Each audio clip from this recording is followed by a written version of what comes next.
দাদা, হ্যাঁ, তোমার জন্য নিয়ে আসলাম। একে গলা অবস্থা খারাপ, কোল্ড ড্রিঙ্কস খাবো?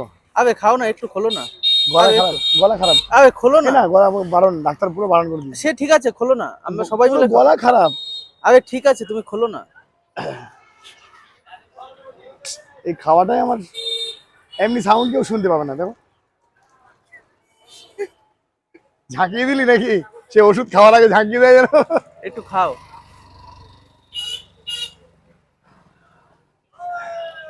ঠান্ডা। হুম?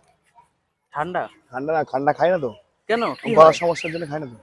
গলার সমস্যা? কেন, গলায় কি সমস্যা হয়েছে? 3-4 বছর হয়ে গেল আমার সাউন্ড চেপে গেছে না, ডাক্তার দেখছে। কি হয়েছে? অপারেশন করতে বলেছিল। ওই আগে কীর্তন করতাম তো, কখনো একটা মানে ভোকাল কর্ডের উপরে একটা ইয়ে পড়েছে। এবার চিৎকার চেঁচামেচি করতাম, করতে করতে সমস্যা হয়েছে। আর বললো অপারেশন করলে ভালো হয়ে যাবে, কিন্তু অপারেশন করবো না। কেন? মেডিসিন চলছে, মেডিসিনের মধ্যে দিয়ে যদি কমানো যায়, আয়ুর্বেদিক